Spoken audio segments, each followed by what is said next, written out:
මං අද නිකං ඉන්න ගමන් පැන්සලක් දැකලා ඒ පැන්සල මම උල් කරා. මට එතකොට ගොඩක් දේවල් මතක් වුණා. මේ විනාඩි එකමාර දෙකේදී මේ මම පොඩි කාලේ කරපු ගොඩක් දේවල් මට එකපාර මතක් වුණා.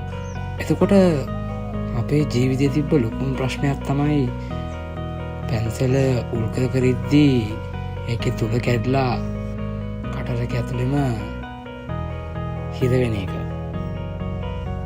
ඒක මට දැනුත් වුණා. පොඩි කාලේක වුණාම අඬලා දොඩලා ආයෙ කෙලෙට අරගෙන ඔහුගේමත් දීලා තමයි ආයෙ පැන්සල උල් කරන්නේ. ඒත් දැන් ඒක වුණාම මට පොඩි හිනාවක් ගියා.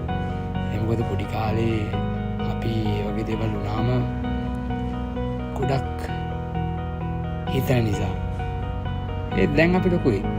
අපිට ප්‍රශ්න තියෙනවා. පැන්සලේ උලක් අපේ ප්‍රශ්න නෙමෙයි කියලා අපි දන්නවා. කවදාද අපි ජීවිතය ගැන හැටලා බලද්දී දැන් ඔයාට තියෙන ප්‍රශ්න ටික තවර්තු 5කින් පොඩි ජොලියක් වගේ සීන් එකකට වැටලා තියෙයි. ජීවිතේ ඉස්සරහට යනවා. ජීවිතේ ටික ටික යන්නේ. හැබැයි පුළුවන් තරම් හැම වෙලේම මොනවාරි දෙයක් ඉගෙන ගන්න බලන්න. එතකොට මේ ප්‍රශ්න කියන දේවල් ඔයාට ඇත්තටම පොඩි ජොලියක්